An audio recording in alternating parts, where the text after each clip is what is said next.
이상민 계엄 국무회의 적법 반대 없었다. 진술 뒤집고 윤, 엄호. 네, 이상민 장관 목소리 직접 들어보고 오실까요? 이번 비상계엄이 위헌이다, 위법이다라고 생각한 사람 아무도 없었습니다. 단지 이렇게 비상계엄이 약 45년 만에 선포됐을 때 국민들이 이것을 받아들일 수 있겠는가, 외교나 경제에 미치는 영향이 얼마나 크겠는가, 과연 이걸 추후 정무적인 부담이라든지 야당의 공세를 막아낼 수 있겠는가라는 것에 대해서 상당히 걱정과 우려를 했고, 그렇다면 대통령님을 우리가 만류해야 되지 않는가. 모든 국무위원들이 다 걱정하면서 반대 의견을 다 했습니다. 어느 누구도 이 계엄이 제대로 가야 된다고 생각하는 분은 한 분도 안 계셨다는 말씀. 전혀 상황을 몰랐기 때문에 무슨 회의를 하는 건지를 여쭈었습니다. 옆에 분에게. 딱 두 글자 들었습니다. 계엄. 말도 안 된다. 막아야 됩니다. 라고 이야기를 했고요. 그 자리에는 대통령은 계시지 않았습니다. 그러니까 회의라는 것도 사실은 모르고 참석을 했습니다. 근데 말씀을 듣고 매우 놀랐습니다. 그리고 예상하지 못한 상황이라서 강하게 반대 의사를 분명히 하고 했습니다. 네. 사람들이 도착하는 대로 다들 놀래서 우려의 말씀을 하고 누군가 회의를 주재하고 안건을 내놓고 하는 게 아니고요. 계속 사람들이 이야기 도착하는 대로 이야기를 들어요. 한 사람도 이걸 해야 된다고 찬성한 사람은 없었던 것으로 기억합니다. 네. 어제 이상민 전 장관은 뭐라고 얘기를 했느냐. 계엄 국무회의 적법했고 반대는 없었다고 생각합니다. 라고 얘기를 했죠. 그런데 앞서서 다른 국무위원들이 국회에 나와서 한 얘기들을 좀 들어봤을 때는 뭐 한덕수 총리, 뭐 박성재 뭐 법무부 장관, 뭐 복지부 장관, 기재부 장관 등등등 다들 반대했다. 이게 이루어져서는 안 된다고 생각했다라고 얘기를 했었어요. 그럼 최수영 의원님, 이거는 누구의 말이 맞는 거냐라는 거죠. 사실 지금 흐름을 놓고 보면은 네. 한덕수 총리를 비롯한 그 모든 강요들이 어쨌든 여기에 대해서 반대했다는 얘기는 일관되게 하고 있잖아요. 근데 네. 실제로 보면은 최상목 지금 대행과 조태열 외교부 장관은 분명한 것 같아요. 이미 여러 차례 보도를 통해서도 알려졌지만 심지어 조태열 장관은 따라 나가면서까지 이제 반대했다고 했는데 아마 그거는 뭐 그 본인이 그렇게 진술을 일관성 있게 주장하니까 맞을 겁니다. 그런데 이상민 장관은 왜 이 얘기를 했을까? 어제 구술한 걸 놓고 보면 또 하나 이런 얘기가 나와요. 본인이 100여 차례 정도 국무회의를 참석했는데 그날만큼 열띤 토론과 정말 의견 개진이 없었다. 처음 봤다 자기는. 네. 그 얘기를 했는데 그만큼 저는 이 계엄에 의해서 계엄을 놓고 국무회의가 수집되는 과정에서 아마 굉장한 격론이 오고 갔을 거로 저는 생각합니다. 왜냐하면 그건 다 맞는 것 같아요. 근데 다른 분들은 이거는 일관되게 반대 의사고 하면 안 된다는 그런 뜻을 피력했는데 네. 지금 뭐 이상민 전 장관의 말에 따르면 본인은 그것을 토론으로 생각했고 의견 개진으로 생각했다는 거잖아요. 근데 누구는 그것을 반대라고 명시적으로 표현하는데 이상민 전 장관은 그거는 이제 토론과 의견 개진, 자기는 반대로 해석하지 않았다고 얘기를 하기 때문에 네. 이 부분은 이제 이걸 같이 들은 헌법재판관들이 이제 좀 가려줘야 되는데 판단의 영역이다. 그렇죠. 근데 그래서 저는 한덕수 전 대행에 대해서 반드시 증인 채택이 필요하다는 겁니다. 이런 부분 때문에. 그러면 한덕수 총리도 전 총리도 현재 와서 이 부분에 대해서 그때 수장이었으니까 대통령이 다음에 국무회의를 관장하는 수장이었으니까 여기에 대해서 확실하게 이른바 가르마를 타줘야죠. 그렇지 않고 이렇게 자꾸 뭐 논란만 더 나갔기 때문에 저는 그래서 지금 헌재가 네. 이상민 전 장관의 증인은 양쪽이 둘 다 채택한 거 아니겠습니까? 그러면 한덕수 전 총리에 대한 얘기도 헌재 재판정에서는 들어봐야 된다고 생각합니다. 네. 한덕수, 그러니까 전 대행 현 총리죠. 네. 한덕수 총리에 대해서도 헌재에서 증인으로 채택을 해서 좀 들어봐야 되는 거 아니냐라는 말씀을 하셨어요. 어떻게 보세요? 그러니까 이게 자꾸 정치적으로 이용하려고 하니까 그런 거예요. 지금 헌재에서 나오는 영상들 가지고 봐라. 여인영 방첩사령관 몰랐다잖아. 이진우 수방사령관 체포하러 안 갔다잖아. 이거 가지고 혹세무민하고 계속 거짓말 하는 거잖아요. 근데 실은 검찰에서는 죄송합니다. 잘못했습니다. 체포조가 있었습니다. 라고 얘기하는 거잖아요. 그러면 자신에게 불리한 진술을 검찰에서 굳이 할 필요가 있을까요? 그건 뭐냐면 헌재에서의 재판을 정치적으로 이용하는 것이다.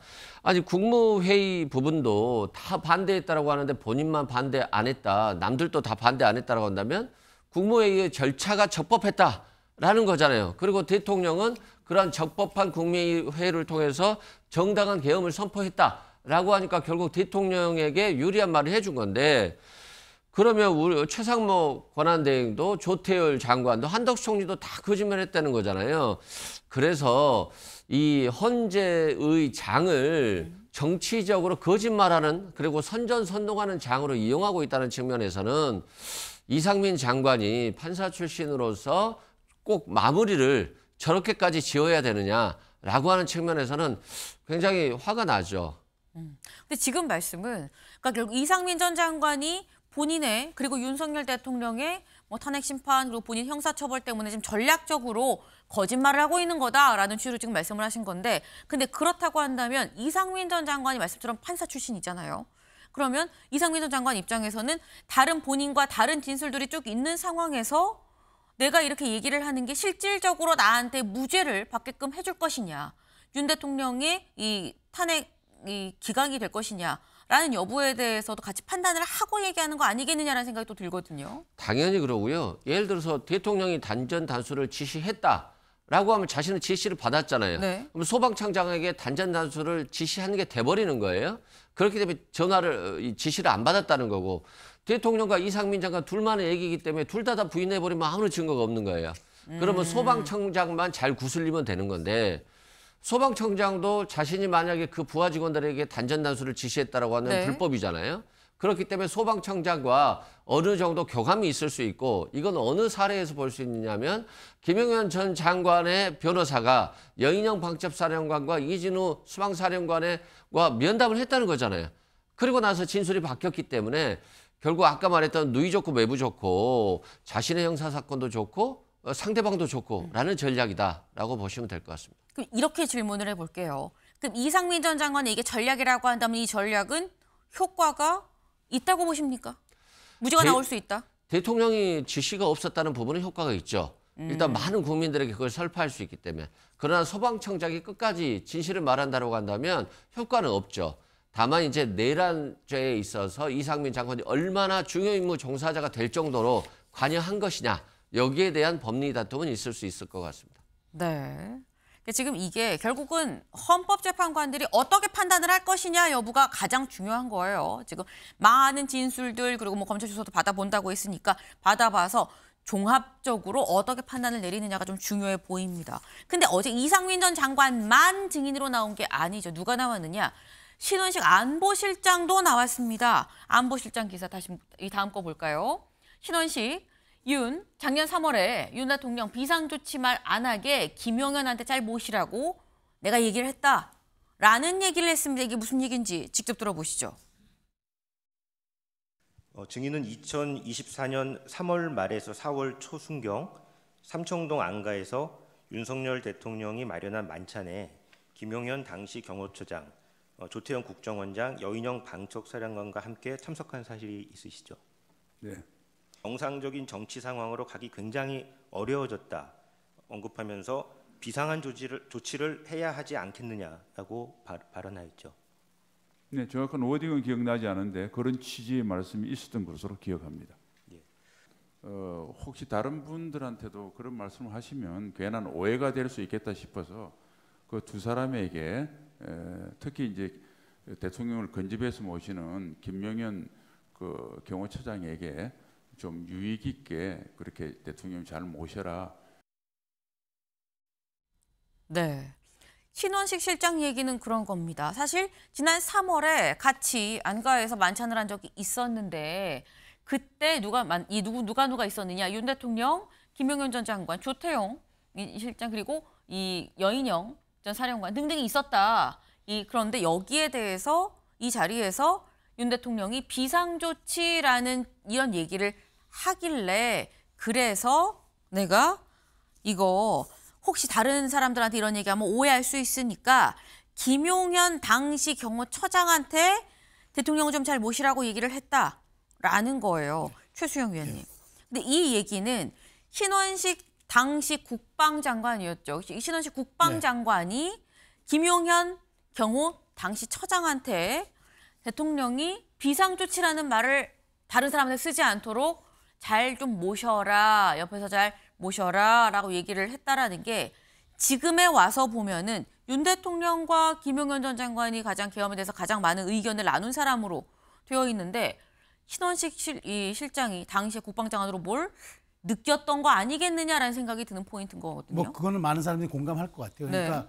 당시 그때 이제 전국이 교착 상태였고 그다음에 민주당은 특검을 계속 남발하고 있고 그다음에 그 지금 줄타내기 그때도 이어지는 상황이었기 때문에 윤 대통령 입장에서는 뭔가 이 교착 상태를 돌파하려는 특별한 이제 뭐 수가 필요하다. 근데 사실 대통령이 이제 정치의 정점에 있기 때문에 일종의 뭐 대국민 호소라든가 아니면은 뭐 민생과 함께하는 뭐 다른 방법을 통해서 조금 뭐랄까 국민의 정서에 호소하거나 이런 쪽으로 가는 걸 우리가 특히 비상조치라고는 안 하잖아요. 이거는 대통령이 할 수 있는 정치적 행위인 거지. 근데 네. 비상조치라고 하면 무언가 헌법에 권한된 거, 헌법 보장되거나 헌법에 명시된 것을 할 수 있다라면 그걸 계엄으로 추론할 수가 있겠죠. 그렇기 때문에 국방장관이니까 당시 신원식 실장이야말로 네. 국방장관이야말로 주무장관이었잖아요. 근데 본인이 동의하지 않는 거니까 이건 내가 동의 안 하겠다는 생각을 처음부터 갖고 있었던 것 같고 그러면 옆에서 의사결정 구조에 있는 가장 핵심적인 경호처장이 이 문제에 대해서 더 이상 언급되지 않도록 그다음에 주무장관이 나도 지금 현재로선 당시 상황에서 동의하기 어려운 측면이 있다는 걸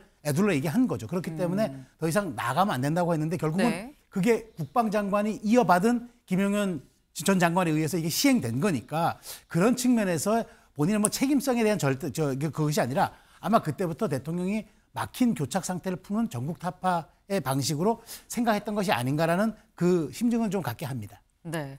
지금 말씀 중에 사실 이 얘기가 나왔을 때는 신원식 국방장관이었었고 김용현 경호처장이었었는데 바뀌었죠. 언제 이 만찬이 있고 대략 한 4, 5개월 뒤에 8월에 3월에 만찬이 있고 8월에 인사가 났습니다. 어떻게 인사가 났느냐.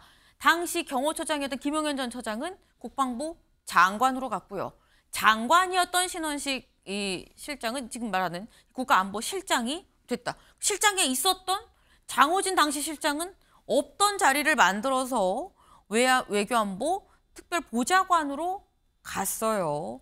이게 지금 8월의 얘기인 겁니다. 8월 12일에 인사가 있었다라는 건데 지금에 와서 되돌이켜보고 지금 신원식 실장의 이런 얘기를 보면 이승우 변호사님 8월에 국방장관 자리에 이 김용현 장관 국방장관 자리에서 신원식 실장을 내린 거는 뭔가 이때 이미 결단이 쓴 거 아니냐라는 생각을 할 수 있어요. 당연히 그렇다고 보면 될 것 같고요. 왜 그러냐면 노상원 씨가 군산에 있는 점집에 가서 네. 아니 김용현 전 장관의 생년생시를 얘기하면서 이 사람 크게 될 사람인데 나랑 같이 갈 수 있겠냐, 나 배신 안 하겠냐, 그리고 내가 공직에 다시 갈 수 있냐. 결국엔 김용현 전 장관이 장관 된다는 걸 이미 노상원이도 알고 있었던 거예요. 그렇다고 본다면 신원식 장관도 왜 본인이 외교안보실장으로 내려갔다는 걸 국가안보실장으로 갔다는 걸 다 알고 있었던 거예요. 3월에 만찬하면서 대통령이 비상이 계엄해야 될 것 같다라고 하니까 본인이 경호처장을 불러다가 반대 의사를 별도로까지 했다는 거죠. 그만큼 심각한 얘기가 있었다는 것이고 그런데 9월에 갑자기 신원식 국방부 장관을 안보실장으로 내렸다라고 하는 것은 신원식 장관은 안 들어줄 거니까 김용현 처장을 장관 만들어서 계엄해야 되겠다라고 한 것이 9월 달에 이미 결정이 됐고 그리고 나서 10월, 11월에 두 번에 걸쳐서 수방사령관, 방첩사령관, 특전사령관까지 만찬을 해요. 두 번에 걸쳐서. 그러면 그때는 구체적인 계엄 모의가 있었던 것으로 보여지고요. 그렇기 때문에 이런 전략들이 김민석 최고위원한테 노출이 된 거죠.